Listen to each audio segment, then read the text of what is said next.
also standing up against religious persecution around the world.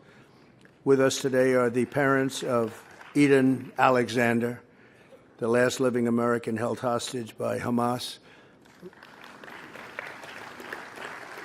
Thank you. Thank you.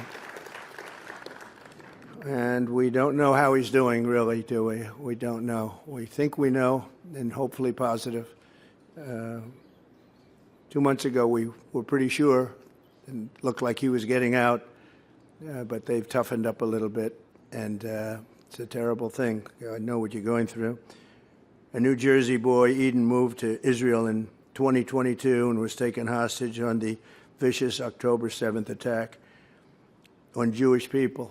And now I will tell you that's an attack that would have never happened because the money was given by Iran to Hamas. Iran had no money when I was president. They were out of money. They were bust. They had no money. They weren't giving it to Hamas.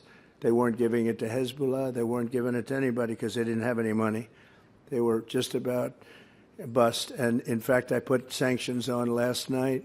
Any oil that anybody takes from Iran is not allowed to do business in the United States of America,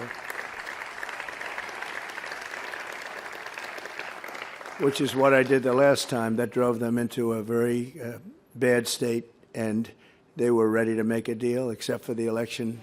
Didn't turn out the way it should have. It was a rigged election, and we might as well say it. But it was totally rigged. It was disgraceful. I think it's going to go down as one of the biggest. We wouldn't have, think of it, your son would be home. You wouldn't have had October 7th. You wouldn't have had the Ukraine-Russian horror show that's going on that we're trying to stop, where 5,000 young Russians, mostly Russians, and Ukrainian soldiers are being killed every single week, 5,000 a week.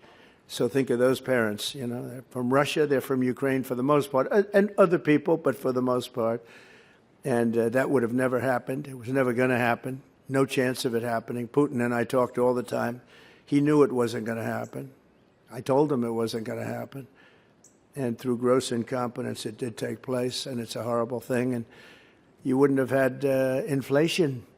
Think of it. You wouldn't have had inflation. You wouldn't have had the horror show at Afghanistan, which I think is what gave Putin the resolve to go in and do what he did, because he looked at how badly we got out. We lost 13 soldiers. 42 were horribly injured. Nobody ever talks about them. The legs, the arms, the face, horribly injured. That would have never happened.